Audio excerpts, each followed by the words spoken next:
नमस्कार मंडळी. विषय निघाला अकोल्याचा तर एकच नाव समोर येतं ते म्हणजे बाळासाहेब आंबेडकर, माननीय प्रकाश आंबेडकर साहेब. मित्रांनो, आजचा दिवस हा अकोल्यामध्ये एक अत्यंत हाय व्होल्टेजचा दिवस होता. हाय व्होल्टेज ड्रामा आपण त्याला म्हणू शकतो. कारण बी-जे-पीचे उमेदवार अनुप धोत्रे यांच्या सन्मानार्थ भारताचे गृहमंत्री अमित शहा यांची सभा पार पडली. बी-जे-पीची सभा होती. या सभेमध्ये असं वाटलं की बाळासाहेब आंबेडकरांविषयी अमित शहा काही शब्द काढतील, पण त्यांची हिंमत झाली नाही असं आपण म्हणू शकतो.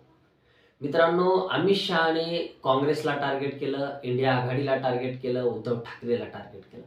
परंतु अकोल्यात येऊन बाळासाहेब आंबेडकरांना टार्गेट करणं अमित शहाला न परवडणारं आहे असं मला वाटतं. कारण बाळासाहेब आंबेडकरांसोबत एक मोठा वर्ग जुडलेला आहे असं आपण म्हणू शकतो.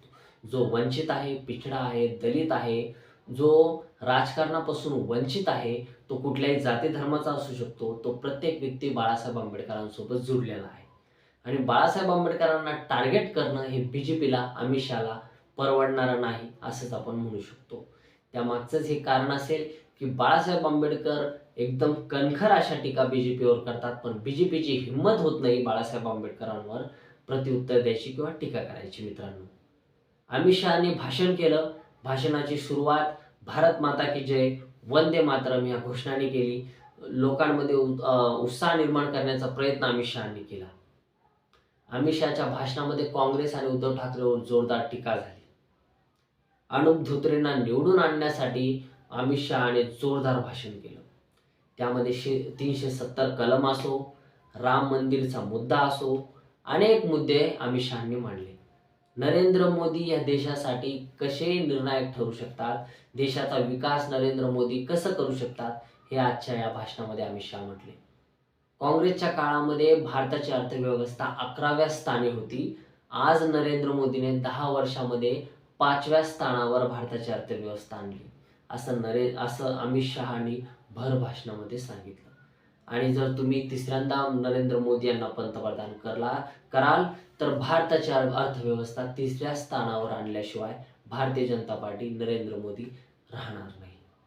मित्रांनो, तुम्ही अनुप धोत्रे यांना निवडून देत नाहीये तर नरेंद्र मोदींना निवडून देत आहे, अशा आशयाचं भाषण अमित शहाने केलं.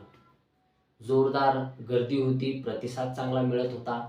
परंतु हा प्रतिसाद बी-जे-पीला अकोल्यामध्ये निवडून येण्यासाठी मदत करेल का, हे येणारा काळच सांगेल. 2004 पासून मित्रहो बी-जे-पीचा खासदार इथं निवडून येतोय. अनुप धोत्रे ज्यांना आता बी-जे-पीचं तिकीट मिळालं, त्यांचे वडील 2004 पासून बी-जे-पीचे खासदार आहेत. तब्येतीच्या कारणास्तव त्यांच्या मुलाला आता तिकीट मिळालंय आणि बी-जे-पीला आता त्यांच्या मुलाला देखील खासदार बनवायचं आहे असंच दिसतंय. काँग्रेसचे अभय पाटील उभा आहेत. अभय पाटीलही जोर लावत आहेत. परंतु आता बाळासाहेब आंबेडकरांचं यामध्ये काय होतंय ते पाहण्या उत्सुकतेत आहे. बाळासाहेब आंबेडकर निवडून येतात का, की पुन्हा बी-जे-पीचा खासदार इथून निवडून येतो, की अभय पाटील यावेळेस बाजी मारतात, हे पाहणं उत्सुकतेचं आहे. मित्रांनो, येणारा काळच आपल्याला याचं उत्तर देऊ शकतो. आजचा व्हिडिओ आपल्याला कसा वाटला आणि तुम्हाला काय वाटतंय की कोण निवडून येईल त्याबद्दल कमेंटमध्ये जरूर कळवा. भेटूयात नव्या व्हिडिओमध्ये. धन्यवाद. जय हिंद.